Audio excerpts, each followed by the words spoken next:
अस्सलाम वालेकुम व्यूअर्स, उम्मीद करता हूँ कि आप खैरियत से होंगे। व्यूअर्स, आज एक ऐसी बीमारी से मुतालिक आपसे बात की जाएगी जिसमें मुब्तला अशख़ास एक बहुत ज़्यादा पेनफुल कंडीशन में सफ़र कर रहे होते हैं और जो अफराद इस बीमारी में मुब्तला हैं वो मेरी बात से एग्री करेंगे कि इस बीमारी की वजह से उनकी क्वालिटी ऑफ लाइफ बहुत ज़्यादा डिस्टर्ब है और इन शॉर्ट ये कि वो एक मिजरेबल लाइफ गुजार रहे हैं। आज हम बवासीर यानी कि पाइल्स से मुतालिक बात करेंगे और उन तमाम पहलुओं पर बात करने की कोशिश की जाएगी जो कि बवासीर से मुतल्लिक हैं, ताकि आप अपने आप को इस बीमारी से बचा सकें और अगर आप इस बीमारी में मुब्तला हैं तो कैसे इस बीमारी से आप अपनी जान छुड़ा सकते हैं। बवासीर बेसिकली कोई नई बीमारी नहीं है। अगर हम तिब की हिस्ट्री का मुताला करें तो पिछले 3-4 हज़ार साल पहले भी ये बीमारी एग्जिस्ट करती थी और उस टाइम के तरीका इलाज के मुताबिक यानी कि हकीमी तरीका इलाज के मुताबिक इसका कामयाब इलाज किया जाता था। लेकिन वेरी अनफॉर्चुनेटली वक्त गुजरने के साथ साथ जैसे जैसे वक्त गुजरता गया उस तरह से हिकमत ने अपने आप को ग्रूम नहीं किया और इसी वजह से मेडिकल साइंस ने उसको रिप्लेस किया और आज मेडिकल साइंस इतनी ज़्यादा एडवांस हो चुकी है, इतने ज़्यादा बेस्ट ट्रीटमेंट ऑप्शंस अवेलेबल हैं हमारे पास कि लोग ज़्यादातर प्रेफरेंस देते हैं कि अगर उनको कोई बीमारी हो जाए तो वो होम्योपैथिक या फिर हकीमी तरीका इलाज के बजाय वो एलोपैथिक मेडिसिन को ज़्यादा प्रेफरेंस देते हैं। एलोपैथिक यानी कि जदीद तरीका इलाज के हवाले से अगर हम बात करें तो बवासीर यानी पाइल्स को डायग्नोज करने के लिए प्रोक्टोस्कोप नामी एक आले की मदद से ये देखा जाता है कि बवासीर कौन सी स्टेज पर मौजूद है। इससे देखा जा सकता है कि क्या फर्स्ट डिग्री पर है, सेकंड डिग्री पर है, थर्ड या फिर फोर्थ डिग्री पर पहुंच चुकी है बीमारी और उस तरह से उसके मुताबिक ही इसका इलाज किया जाता है। जदीद तरीका इलाज से मुतालिक एक मिथ ये भी है कि जदीद तरीका इलाज में बवासीर का इलाज सिर्फ और सिर्फ ऑपरेशन है, जो कि हकीकत से बहुत दूर है। ऐसा बिल्कुल भी नहीं है। अगर मरीज फर्स्ट डिग्री, सेकंड डिग्री या फिर थर्ड डिग्री तक भी रिपोर्ट होता है तो उसका 100% अद्वियात से इलाज मुमकिन है। लेकिन अगर मरीज फोर्थ डिग्री में डॉक्टर के पास रिपोर्ट हुए हैं और इस दरमियान वो अपना तमाम घरेलू टोटके भी अपना चुके हैं, तमाम देसी इलाज भी कर चुके हैं और उनकी बीमारी क्रोनिक स्टेज पर चली गई है और काफी ज्यादा सीवियरिटी की शक्ल इख्तियार कर गई है, तो उस सूरत में भी सिर्फ 5 से 7% मरीज ऐसे होते हैं जिनको ऑपरेशन की तरफ ले जाना जरूरी होता है। अदरवाइज 95% मरीज ऐसे होते हैं इस बीमारी के जिनको अद्वियात से मुकम्मल रिलीफ मिल जाता है और इस बीमारी से हमेशा हमेशा के लिए निजात मिल जाती है। यहाँ पर मैं आपको वन बाय वन बता देता हूँ कि पहले ग्रेड से लेकर चौथे ग्रेड तक बीमारी किस तरह से बिहेव करती है और कैसे कैसे वक्त गुजरने के साथ साथ इस बीमारी की शिद्दत में इजाफा होता चला जाता है। फर्स्ट डिग्री में मरीज जब सफर कर रहा होता है तो उसको पखाने के साथ ब्लड भी आता है और उसको पेन होता है। अगर वो इस बीमारी को निगलेक्ट कर देता है, इसका इलाज नहीं करता या फिर घरेलू टोटकों की नजर कर देता है तो वक्त गुजरने के साथ साथ ये बीमारी बढ़ती चली जाती है, इसकी शिद्दत में इजाफा हो जाता है और ये सेकंड डिग्री की तरफ चला जाता है। सेकंड डिग्री में चले जाने की सूरत में पखाना खारिज होने वाली जगह पे एक बैलून, एक छोटा सा बबल बन जाता है और जब भी पखाना खारिज किया जाता है तो ये खारिज होने के बाद दोबारा जिस्म के अंदर चला जाता है। लेकिन अगर इसको भी प्रॉपर इलाज इसका ना किया जाए तो बीमारी मजीद सीवियरिटी की तरफ चली जाती है और ये बैलून और ये बबल जो है ये परमानेंट जिस्म से बाहर रह जाता है और जब भी पखाना खारिज किया जाता है ब्लीडिंग होती है, पेन बहुत ज्यादा बढ़ जाता है और रोजाना ब्लीडिंग होने की सूरत में जिस्म में खून की भी कमी हो जाती है। इसी तरह से मर्ज अगर शिद्दत इख्तियार करता चला जाए तो ये मर्ज फोर्थ डिग्री की तरफ चला जाता है जिसमें ये बैलून जो कि जिस्म से बाहर रहता था इसके अंदर ब्लड क्लॉटिंग स्टार्ट हो जाती है और ब्लड क्लॉटिंग होने के साथ साथ वहां पर गैंग्रीनियस हो जाता है और गैंग्रीनियस को मैं दूसरे अल्फाज में बताऊं तो ये एक ग्लोबल डेथ होती है सॉफ्ट टिश्यूज की।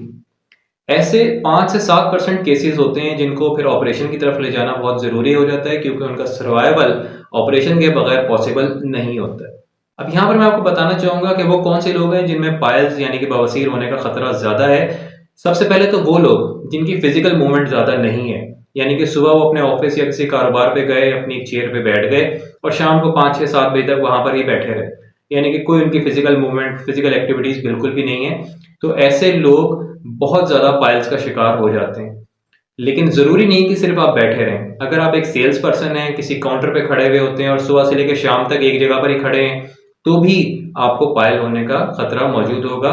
लिहाजा ये साबित हुआ कि आपकी फिजिकल मूवमेंट होना बहुत जरूरी है। अपने लिए कोई हेल्थी एक्टिविटीज जरूर अपनी जिंदगी में शामिल रखें ताकि आप इस बीमारी से बच सकें। इसके अलावा ये बात भी मानी जाती है कि ये एक मौरूसी बीमारी भी है। अगर वालिदैन में से किसी एक को या दोनों को ये बीमारी है तो इस चीज का भी इम्कान मौजूद है कि बच्चों में भी ये बीमारी आ सकती है। एक और बहुत अहम वजह की तरफ आपकी तवज्जो दिलाना चाहूँगा और वो है कॉन्स्टिपेशन।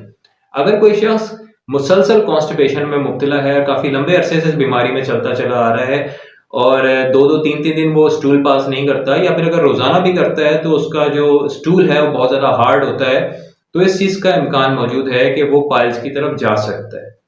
इस सूरत में आपको अपना लाइफस्टाइल मॉडिफाई करने की ज़रूरत है और अगर आप कॉन्स्टिपेशन के मर्ज़ में मुब्तला हैं, तो एज़ अर्ली एज़ पॉसिबल आपको इस मर्ज़ से निजात हासिल करने की ज़रूरत है। क्योंकि कॉन्स्टिपेशन के बारे में बात की जाती है कि ये बीमारी आपके लाइफस्टाइल से ही रिलेटेड होती है और अगर आप अपना लाइफस्टाइल मॉडिफाई कर लेते हैं तो 95% चांस ये है कि आप इस बीमारी से हमेशा हमेशा के लिए निजात हासिल कर सकते हैं। मैंने इससे पहले भी कॉन्स्टिपेशन से मुतालिक एक वीडियो शेयर की थी। आप चाहें तो उस वीडियो को रिव्यू कर सकते हैं। वो आपके लिए यकीनन बहुत ज़्यादा फ़ायदेमंद साबित होगी और उसमें तमाम वो चीज़ें बताई गई हैं जो कि आपके लाइफस्टाइल से मुतल्लिक हैं और अगर आप उसको फॉलो कर लेते हैं तो यकीनन आप कॉन्स्टिपेशन जैसी बीमारी से बच सकते हैं। इसके अलावा कुछ चीज़ें ऐसी हैं जिनका इस्तेमाल आपको बिल्कुल बंद कर देना चाहिए जो कि आपकी इस बीमारी में मज़ीद शिद्दत ला सकती हैं। सबसे पहली चीज़ तो ये है कि मैदे से बनी हुई तमाम अशिया का इस्तेमाल आप बंद कर दें। मैदे से बनी हुई तमाम अशिया में क्या-क्या आ जाता है, जैसे कि समोसे हैं, पिज़्ज़ा है, पेटिस वगैरह है और इसके अलावा शॉर्मा वगैरह, इन तमाम चीज़ों में मैदा बहुत अच्छी मिकदार में होता है और मैदा खाने से आपके डाइजेस्टिव सिस्टम बहुत बुरे तरीके से मुतासिर होता है। इसके अलावा आप फास्ट फूड का इस्तेमाल आप बंद कर दें। आप बड़े के गोश्त का इस्तेमाल ना करें। आप व्हाइट मीट खा सकते हैं यानी कि मुर्गी का गोश्त खा सकते हैं और मछली का गोश्त खा सकते हैं। इसके साथ-साथ आप मसालों का इस्तेमाल जो है वो कम कर दें। जितने ज़्यादा मसाले आप तेज़ खाएँगे अपने खाने में, उतने ही ज़्यादा आपको इस बीमारी में शिद्दत महसूस होगी। इसके साथ-साथ कुछ चीज़ें ऐसी भी हैं कि जिनका इस्तेमाल अगर आप कसरत से करते हैं, जिनका इस्तेमाल आप ज़्यादा करते हैं, तो वाज़े तौर पर देखा जा सकता है कि इस बीमारी में की शिद्दत में नुमायाँ तौर पर कमी हो जाती है।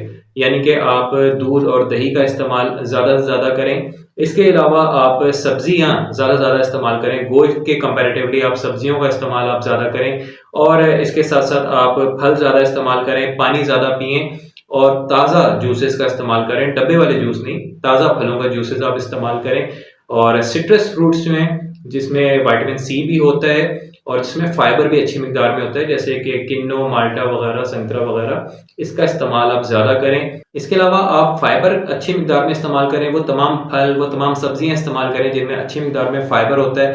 फाइबर जब आप अच्छी मिकदार में इस्तेमाल करेंगे तो आपका डाइजेस्टिव सिस्टम अच्छे तरीके से अपना काम सरअंजाम देता रहेगा।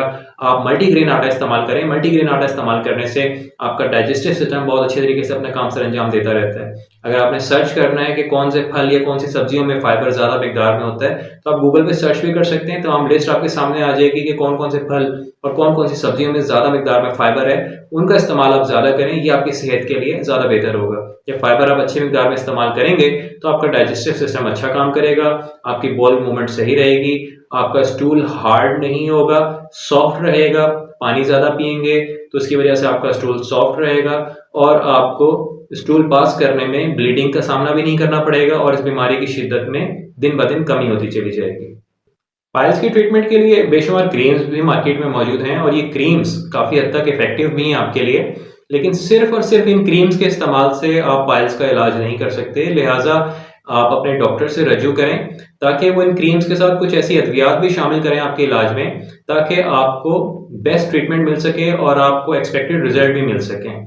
आपका डॉक्टर ही बेहतर समझता है कि आपको पाइल्स के इलाज के लिए कौन सी अद्वियात की ज़रूरत है, क्योंकि सबसे पहले आपका डॉक्टर आपको ये डायग्नोज करेगा कि आया आप पाइल्स में सफ़र कर भी रहे हैं या नहीं। क्योंकि ये जो रेक्टल ब्लीडिंग है, जो कि आपके पखाने वाली जगह से खून निकल रहा है, ज़रूरी नहीं कि पाइल्स की वजह से हो, इसकी और भी काफ़ी सारी वजूहत हो सकती हैं। ये फिशर का मसला हो सकता है या फिर इरिटेबल बाउल सिंड्रोम भी हो सकता है, तो आपका डॉक्टर जो है इसको बेहतर डायग्नोज कर सकता है। लिहाजा एज अर्ली एज पॉसिबल आप अपने डॉक्टर से रजू करें और अपनी तमाम इन्फॉर्मेशन उन तक पहुँचाएँ ताकि उसकी बेसिस पर आप डायग्नोज कर सकें और सही तरीका इलाज के मुताबिक वो आपकी ट्रीटमेंट कर सकें। होपफुली इन्फॉर्मेशन आपके लिए फ़ायदेमंद साबित हुई होगी। अपना और अपने अहल वाइल का ख्याल रखिएगा। अस्सलाम वालेकुम।